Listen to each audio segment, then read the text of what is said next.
दुनियार सबुठारु शक्तिशाली पनीपरिबा हेउची सजना छुई जेउथिरे क्षीर अपेक्षा 4 गुण अधिक क्याल्सियम कदली ठारू 3 गुण अधिक पोटासियम एवं मांस अपेक्षा 2 गुण अधिक प्रोटीन थाए। नमस्कार, आपण समस्त चैनल को स्वागत। आजिर भिडियोटी सजना छुईर सूप प्रस्तुत करिया।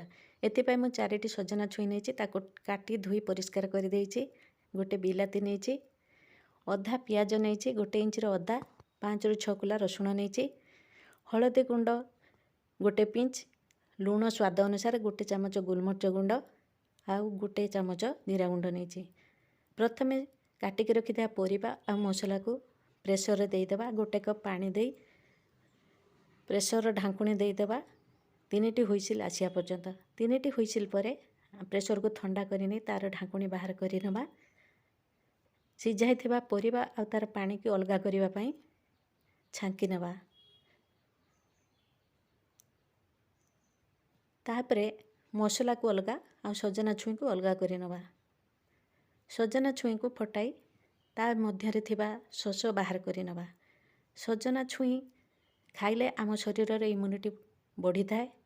तार साग आ नाड़ी बहुत उपकारी अटे। आपण मो चैनल नुआ हेतिले सब्सक्राइब करबा को भूलिबेनी।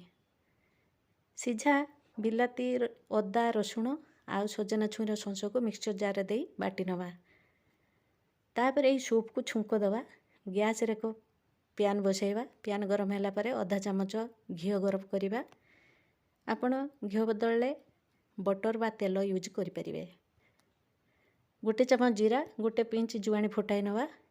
तापरे परिबा सिझा पानी आउ आवश्यक अनुसार पानी दबा।